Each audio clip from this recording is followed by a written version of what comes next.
This is Dr. Mariah White, host of Your Life Matters. Thanks for listening to the following broadcast on Public House Media.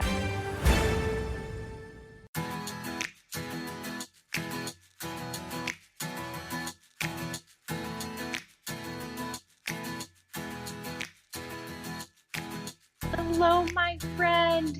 It's Julianne Candia, the host of Rewritten. Thanks for tuning in. If you could screenshot this, upload it, tag me at Julianne Candia on Instagram, I would be so grateful. And also, of course, if this episode makes you think of someone, please send it to them. That would be amazing. I wanted to talk today about more love and less judgment. So recently I just shared a hard post, and in the last 6 years, I've chosen to share my story. And there's a lot of accountability when it comes to that. And also I just don't feel like people are voiceless.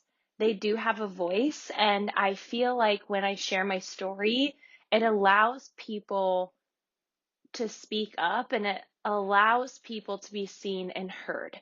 And so I choose to do it. Not everybody else would or will.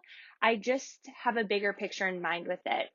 There's a lot of taboo subjects. There's just a lot of small thinking. And I think over the last 6 years, what I've learned is that my story is mine and I can tell it. And I want to share with you what I mean by that and how I've done that. So first of all, your story matters, regardless if you tell it to someone in your house or someone in your family, a good friend. It doesn't have to be on a platform of any kind of social media. That's entirely up to you. I just had to get over this feeling and this thinking of judgment. And here's an example. Listen, the other day, Faye ate Wyatt's dog poop. Okay, took a bite of it, which is so gross. That's my dog, by the way. And Faye is my daughter. And I was so grossed out. And there was a part of me, I shouldn't share this. Am I going to look like an irresponsible mother? Is someone going to fill my inbox with what Faye could get sick with? All the things, right? And it just went through my head. I was like, this is just a real part of motherhood. This is what happened today. Oh yeah, and she didn't nap. So that's just a little example of I still have hesitation and I have to remind myself that I'm not going to stay small and I'm not going to just be a highlight reel of all the awesome things that go on. And so I've been tracking my journey of TTC over the last few years and pregnancy and miscarriage and all the things. And I have found that trying to conceive, which is TTC, is one of the most hush-hush things. And I just don't want it to be because it is such a roller coaster ride. You go through a lot of different feelings, a lot of different thinking. For example, if you're in 6 months of TTC, you could think, well, I shouldn't feel sad because I know someone who's been in it for 2 years. Or you might say, wow, we got pregnant right away. I feel sad and guilty about that. Like, it is just a big pendulum that swings and a lot of guilt and shame that we can feel. It can be the same with motherhood. I have a friend and she really wants to go to this event and she's pregnant. She's in her 3rd trimester. And I mean, she's getting close to having her daughter. And a big thing was the only reason she wouldn't go to this event that's just a few hours away from her house is what other people are going to say about it. And she's just like, that's not right either, right? And I always say this, that if you're nervous or feeling a certain way, what if you just beat people to it so they can beat you to it? That is how I started building my business. A lot of people might be against MLMs, and I'm here thinking, dang, I've had more freedom, more self-care, better friendship, better quality of life because of a business opportunity. They don't know what they're talking about. Like, that's just not, I'm not going to allow that to get in my way. So say you're nervous to share that you have a business opportunity, which a lot of people who join direct sales do, right? They don't want to be pushy. They don't want to be salesy. They don't want to be that person. What if you beat people to it? And it's all through your own story. So for example, I just became a Beachbody coach, and my biggest hesitation was that people were going to judge me. And then I realized I don't want to hold back my life and dreams and self-care because of potential judgments. Maybe you have a fear of posting on social media. Beat them to the punch. I was so nervous to share this, but I realized maybe someone else out there can relate to. It's not easy to talk about, but it helps me to talk about it. I don't want people to feel lonely and isolated, so sharing my story might help you. What if you just beat them to it? I'm afraid of failure.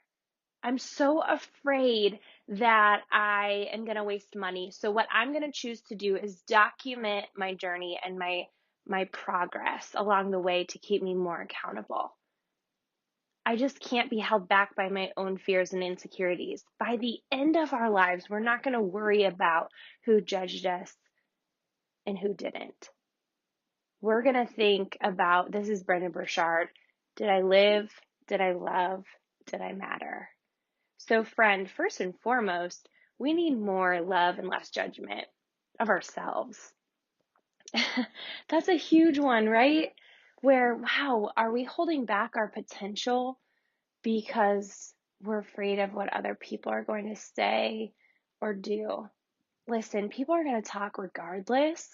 And there's a quote, give them something to talk about. I've had people say I've changed, I'm not the same person. I've had people say I'm too positive, it's annoying, whatever. I've had people say I need to unfriend you. And then I've had people say, I needed to hear that today. Wow, I'm going through the exact same thing and I've never talked about it. Or I feel so seen by you sharing your TTC journey. It is month 6 for us, and I'm just feeling defeated. Friend, listen, someone out there is going to have it worse than you, but that doesn't mean you shouldn't share it. Life is 50-50. It's 50% amazing and 50% hard. Everyone goes through it. Your good news is good news to share, and people want to celebrate you and champion you and cheer for you and get excited for you. Because we also know there's going to be another hard thing you're going to go through, and we want to walk with you and we want to support you and we want to encourage you. So many people are so afraid to share their accolades and accomplishments and what they're proud of and their journey and their progress and all these things. And then they're also afraid to share their story. They're afraid to share their hardships. They're afraid of sharing the truth. That is not serving us in any way. The best thing I could have ever done for myself is learn how to tell my story. And there's still hesitation at times, but I have to remind myself, who am I doing this for? Who am I sharing this for? One, it helps me, and it's going to help one other person. And if it doesn't speak to this person and that person and they're judgmental about it, that's on them, because it wasn't for them. It was for me and for someone else who has a voice. They just needed someone else to tell it in the platform or in the way that it was written. Friend, you're amazing and your story is powerful. More love, less judgment. And that goes to when you see a post of good news or hard news, more love, less judgment. More support, less opinions. More encouragement, less tips and ideas and solutions unless they're asking for them. Sincerely, you have a way of encouraging people and supporting them and walking with them and letting them know that you see them. And maybe it's going to start with you sharing your beautiful story, your story that is so meant to be told. Thank you so much for tuning in. Right now, I'm sitting in my bathroom on the floor because I closed all the windows. I think there's another California fire, and I have a lot of air purifiers going on and fans and things like that. So just wanted to sneak away for a little bit more quiet podcast episode from my bathroom floor. So that's as glamorous as it's going to get. Friend, have a good one. Until next time.